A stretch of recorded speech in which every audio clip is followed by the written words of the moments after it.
మీకు ఎప్పుడూ కూడా వెంకటాచల క్షేత్ర దర్శనానికి అవకాశం వస్తే నేను రానన్న మాట అనవద్దు.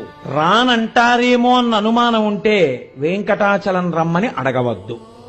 ఎందుకో తెలుసా అండి, నాకు తెలుసు చాలా మంది మొన్ననే కదా వెళ్ళొచ్చాం, ఎందుకులేండి తిరుపతి అన్న వాళ్ళకి ఆయన దర్శనం ఇవ్వలేదు, కొండ మీదకి రానివ్వలేదు.